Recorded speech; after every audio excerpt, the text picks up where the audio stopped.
here today to celebrate Mike Hall and to celebrate cycling as well.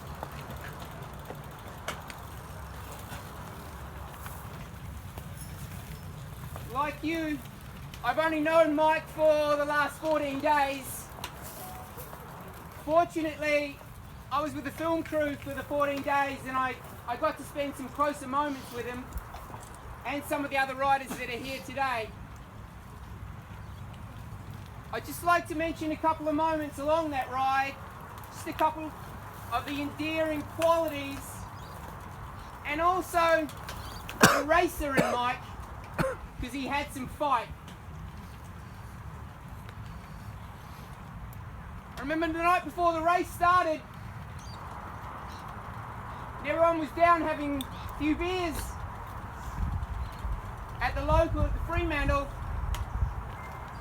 Mike was up in his room. He was meticulous, absolutely meticulous with his preparation.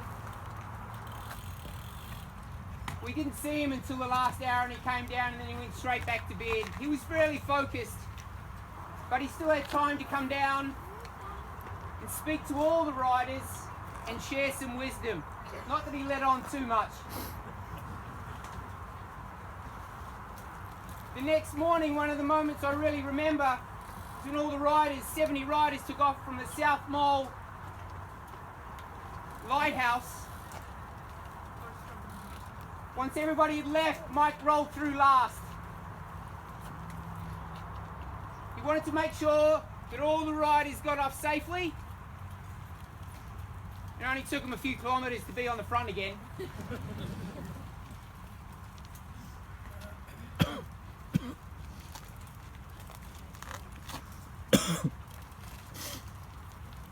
There were strong tailwinds the first day, and then the rain came, and I remember it was about 2 a.m. in the morning.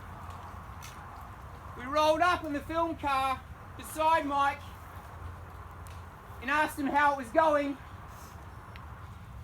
His first words were, "How is everyone behind me?" He was suffering like everybody else, but he was always thinking of everyone else. A few nights later, on the Nullarbor,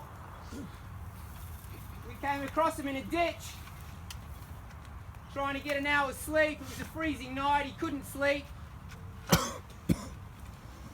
And I remember he looked up at Jesse. He said, "Don't worry, Jesse, I'm going to catch Christoph." He was only 2,000 in and he had 3,500 to go. He sure did catch him, and we saw him catch him on Falls Creek. That was when we really started to see the racer in Mike. He started sleeping less and his experience started showing through.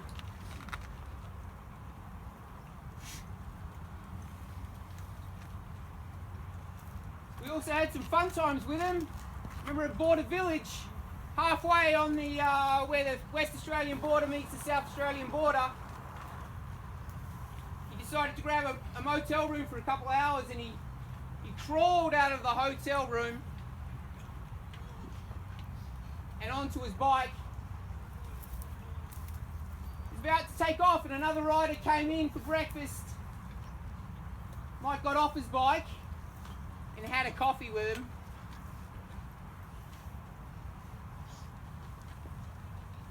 He had some amazing qualities. He was definitely a hard racer, but those endearing qualities and his thankless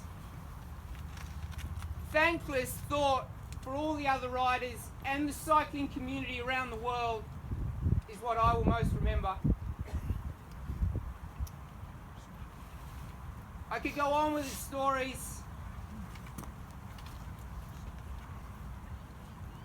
but I think if we could just take a minute's silence for Mike.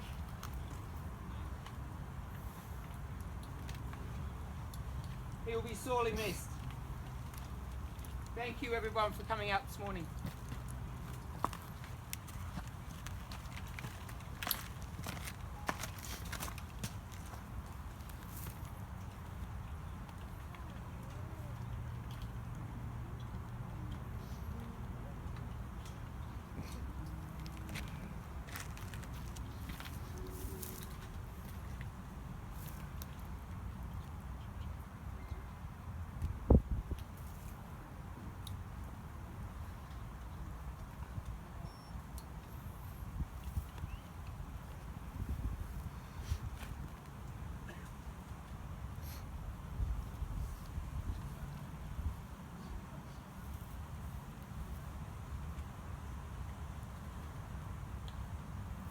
Thank you.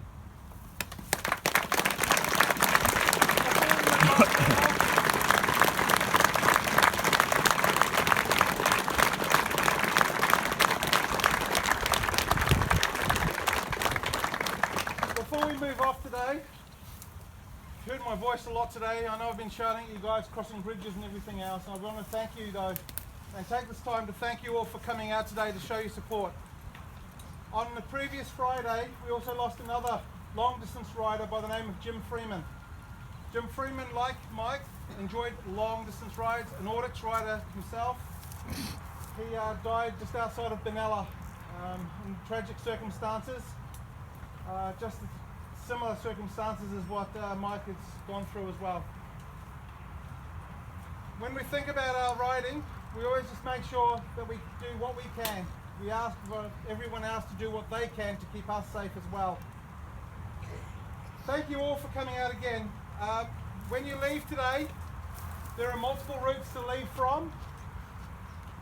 Be wary that you're no longer part of a huge ride of around 700 people today.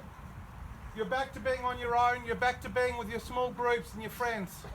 Please remember the rules and just do what we can to make sure that we make this ending as memorable as the ride itself. The riding with everyone today was such a great privilege as always. Thank you everyone for coming today.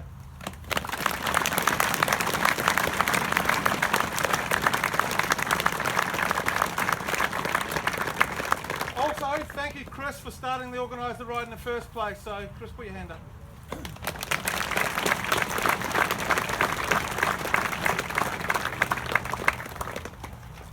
Chris, I'm going to my local